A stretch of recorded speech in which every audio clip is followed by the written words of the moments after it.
Olá, meu irmão, minha irmã, a graça e a paz do nosso Senhor e Salvador Jesus Cristo. Hoje, nesse domingão aqui, nós estamos dedicando esse dia ao Senhor, né, para poder gravar lives e vídeos, né, para poder edificar a sua fé. Gostaria de deixar aqui uma palavra que ela é uma palavra assim muito forte, né, para esses dias, né? Que é as consequências da aventura com o pecado. Está no texto de Lucas capítulo 5, versos do 11 ao 24. Eu não vou ler o texto todo, mas esse texto ele fala sobre a parábola do filho pródigo. Esta parábola ela se originou quando os fariseus murmuravam, porque Cristo permitia que os publicanos e pecadores lhe escutassem. O Senhor lhes respondeu com 3 parábolas, né? A da ovelha perdida, a da moeda perdida e a do filho pródigo. Então é a do filho pródigo que nós vamos tratar nesse dia. Os 4 grandes problemas do filho pródigo, isso a gente vai tratar. Para quem não conhece, a parábola do filho pródigo é aquela no qual havia uma fazenda, um pai tinha 2 filhos, um dos filhos disse assim para o seu pai: pai, me dá a parte dos bens que me cabe, que eu vou curtir com os meus amigos, né? Ou seja, me dá a parte da minha herança, que eu vou embora e eu vou curtir a vida, né? E porque aqui na fazenda a nossa vida é só trabalhar, o senhor não dá um cabritinho para a gente se alegar com nossos amigos, e eu quero curtir, né? Trazendo para os dias de hoje, eu quero curtir, eu quero me divertir, eu quero gastar a minha vida me divertindo, porque a vida passa, as coisas passam, né? Então eu quero me divertir, eu quero aproveitar a minha mocidade.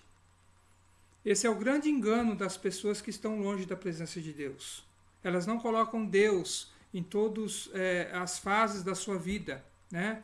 Se quando criança você recebeu a palavra, né, como eu recebi a palavra quando criança, e você respeitar as fases da sua vida, colocando Deus em todas elas, por exemplo, a minha fase de criança, eu estou recebendo a palavra, eu estou me alimentando, né? Depois vem a fase da adolescência, né? Nessa fase da adolescência muita coisa acontece, né? Os hormônios estão a milhão e a gente tem um desejo sexual muito forte, muito grande, né, nessa idade. E assim você vai crescendo, né? E se você deixar Deus ele no comando de tudo, a sua vida vai ser uma bênção em todas as áreas, porque você está semeando aqui para colher lá na frente. E muitas pessoas semeiam aqui apenas a curtição, né? Isso vai trazer uma série de consequências negativas no futuro, né? Filho fora do casamento, pode haver doença sexualmente transmissível, uma série de outras coisas pode acontecer. Você pode desenvolver um vício, né, na bebida, na droga, no cigarro, né, porque a curtição ela tem tudo isso no seu pacote, né? Então, sexo fora do casamento gera uma série de problemas, tanto no mundo físico quanto no mundo espiritual, né? Que isso pode ser transmitido a outras gerações futuras, né? Porque a palavra de Deus diz assim, que Deus ele permite que a maldição ele entre na nossa vida da 3ª até a 4ª geração. E ele faz misericórdia até 1000 gerações daqueles que o amam e guardam os seus mandamentos. Aí a pessoa diz assim, mas isso é Velho Testamento, no Novo Testamento não é mais assim. Pô, se Deus ele está falando que ele está falando de gerações futuras, né? Se ele está falando de 1000 gerações, como que é uma coisa só para o Velho Testamento? Então é uma coisa que você tem que raciocinar, né? Então, primeiramente, vamos falar dos 4 grandes problemas do filho pródigo. O primeiro problema é o do desperdício, gastando dissolutamente. Tem pessoas que não sabem o significado da palavra pródigo. Pródigo significa esbanjador. Então, esse filho, ele era um filho esbanjador. Quando ele estava sob os cuidados de seu pai, o seu pai, ele segurava as finanças. Ele não dava um cabritinho para ele se alegar com os filhos, com os amigos. ele não incentivava nem fomentava o filho a gastar dinheiro à toa, né? Entendendo que o filho no futuro ia precisar desse dinheiro, né? Então, o pai administrava os bens do filho. Mas o que acontece muitas vezes com jovens hoje é que eles querem tomar as rédeas da sua vida. E muitas vezes sem um preparo emocional, sem um preparo psicológico, né? E sem um preparo espiritual. Eles querem tomar as rédeas. Ou seja, eu vou beber, vou fumar, vou usar droga, vou curtir, porque é um problema meu. E eu vou fazer, né?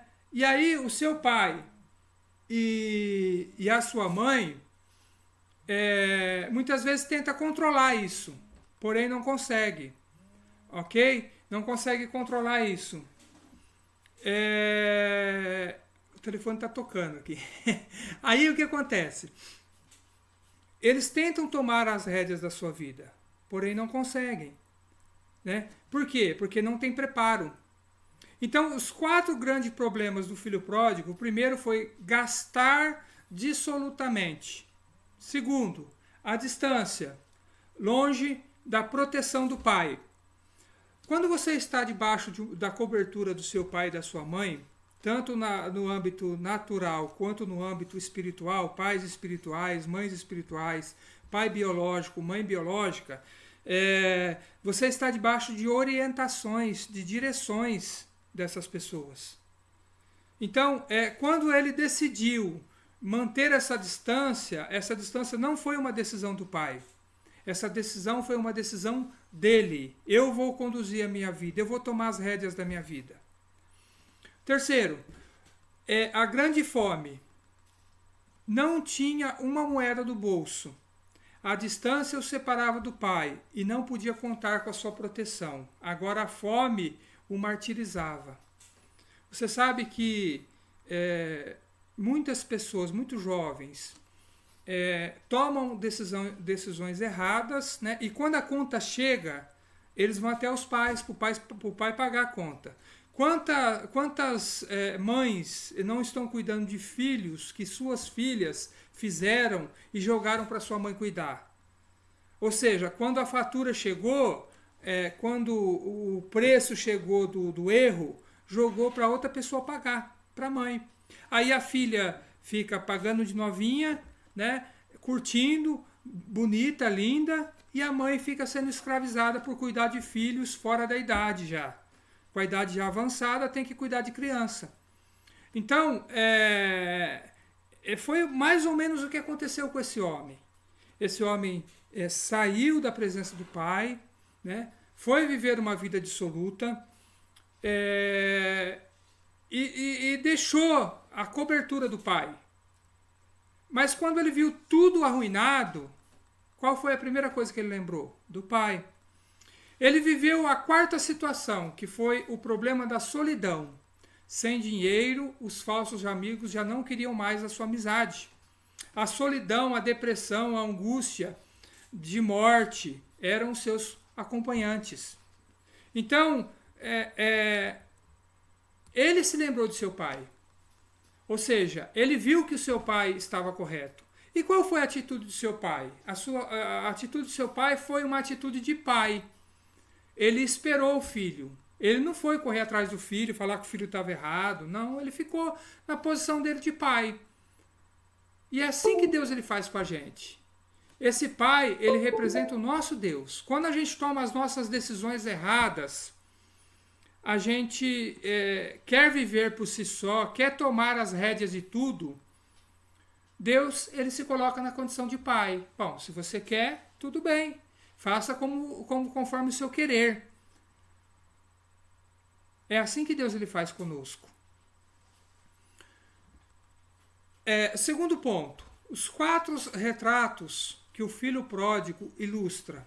Primeiro, ele ilustra a humanidade que se afastou de Deus, ao desprezar o temor de Deus, a humanidade está desperdiçando seus bens, a sua conduta e a sua própria vida.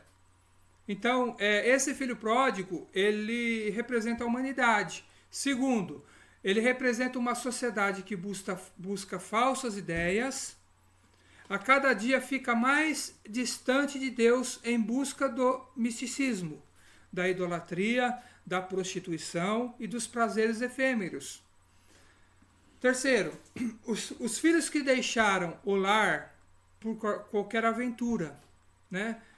Isso representa aquela moça que resolveu curtir a vida com o namorado, representa aquele rapaz que pegou a menininha e foi curtir a vida, representa aquele cara que deixou a orientação dos pais e foi viver com os amigos.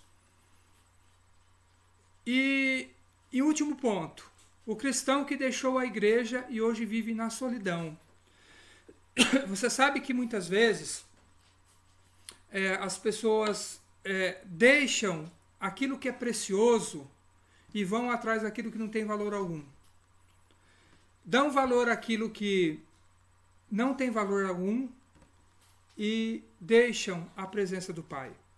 Então, essa parábola do filho pródigo, ela representa tudo isso. Terceiro, 4 grandes decisões do filho pródigo.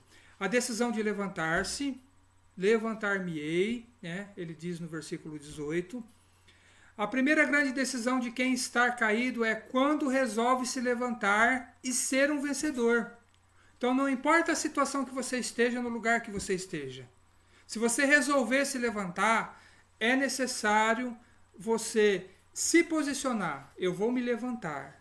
Esse eu vou me levantar, ele pode ter um preço muito caro por trás. Porque muitas vezes você vai ter que se desviar de lugares e pessoas. Você vai ter que abrir mão de certos amigos. Você vai ter que abrir mão de pessoas que atrapalham a sua vida. Seja ela quem for, seja da sua família, seja fora da família, seja amigo de muitos anos, seja amigo de infância, seja amigo de trabalho, você vai ter que tomar uma decisão. Para se levantar precisa ter coragem. A ação de levantar-se tem que ter coragem. Terceiro, a decisão de confessar o pecado. Eu lhe direi, Pai, pequei contra o céu e perante ti, mas o que confessa e deixa alcançará misericórdia. A Bíblia diz lá em Provérbios 28, 13. Então, ele disse uma coisa muito interessante. Pai, pequei contra o céu. Por que contra o céu?